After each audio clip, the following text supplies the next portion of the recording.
Kalunos-lunos ang sinapit ng isang konduktor na 2 beses nasagasaan sa Cavite. Nahati ang katawan ng biktima nang makaladkad siya ng isa sa nakabanggang sasakyan. Nasa frontline ng balitang yan si Mon Gualvez. Nakahandusay pa sa kalsada ang katawan ng lalaking ito sa bahagi ng Arnaldo Highway sa General Trias City, Cavite. Ilang metro lang mula rito, makikita naman ang kanyang ulo, balikat at braso. Base sa investigasyon, unang nabundol ng humaharurot na kotse ang biktima kahapon ng madaling araw. Nang tumalsik siya, saktong may paparating namang truck. Nakaladkad naman po siya na based po sa investigation natin, yun po yung reason kung bakit nagkahiwala yung katawan niya. 30 anyos sa konduktor ng busang nasagasaan. Ayon pa sa General Trias Police, may bibilin lang sana ang biktima sa kalapit na tindahan habang pag-aray ng pinadyutihan niyang bus nang mangyari ang disgrasya. Tinangka pa raw tumakas ang driver na nakasagasang kotse. Mabilis naman siyang naharang ng mga nagpapatrolyang pulis.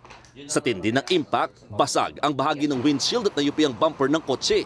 Nabisto ring nakainom ang driver nito. Bukod sa pababa, malawak din itong bahagi ng Arnaldo Highway kung saan nangyari ang aksidente. Kaya sabi ng mga naninirahan dito, malimit daw na mabilis na parang nagkakarerahan ang mga sasakyang dumaraan sa lugar. 3 anak ang naulila ng biktima, kaya ganoon na lang hinagpis ang kanyang live-in partner. Karumal-dumal po, tapos hindi niya po deserve yun eh. Sana po inisip niya po muna yung maiiwanan niya. Wawa po kasi yung 3 anak namin eh. Tila nagpaalam pa nga raw ang mister nung huli silang magkita. Nung August 6 po, hindi niya po ako niyayakap ng ganun eh. Pero yung yakap niya po parang iba na po eh. Iba po yung pakiramdam ng yakap niya. Arestado rin ang nagmamaneho ng dump truck. Pareho sila maharap sa reklamong reckless imprudence resulting in homicide.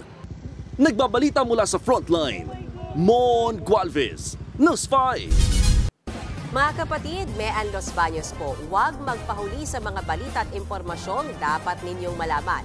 Para sa mas malawak na balitaan at diskusyon, mag-follow at mag-subscribe na sa social media pages ng News 5.